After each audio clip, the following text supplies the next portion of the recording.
ஒருவரின் சுண்டு விரலின் அளவை வைத்து சில விஷயங்களை நாம துல்லியமாக கணிக்க முடியும். அதாவது மோதிர விரலின் முதல் கோட்டிற்கு கீழே உள்ள சுண்டு விரலாக இருந்தால் அந்த கோட்டிற்கு கீழே இருக்கணும். இவங்க ரொம்ப தன்னம்பிக்கை கொண்டவர்களாக இருப்பார்கள். ரொம்ப உற்சாகமான நபர்கள் தான் இந்த மாதிரி ஆட்கள். இவர்களிடம் எதிர்மறை எண்ணங்கள் இருக்கவே இருக்காது. மறப்போம் மன்னிப்போம் என்ற கொள்கை உடையவர்கள் தான் இவர்கள்.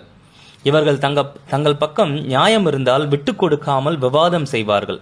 அதே சமயம் தங்கள் பக்கம் தவறு இருந்தால் முதலில் மன்னிப்பு கேட்கும் பெருந்தன்மை உடையவர்களாகவும் இருப்பாங்க.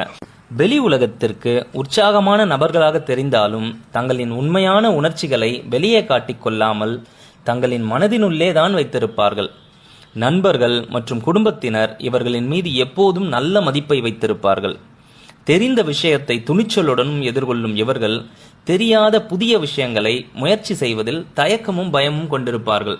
இந்த மாதிரி ஒரு குணாதிசயம் இருப்பவங்க யாரா இருக்கும்னு பார்த்தோம்னா சிறிய சுண்டு விரல், அதாவது மோதிர விரலின் முதல் கோட்டிற்கு கீழே உள்ள சுண்டு விரலாக இருந்தா நம்ம பார்த்த இந்த 9 குணாதிசயங்கள் கொண்டவர்களாக இருப்பார்கள்.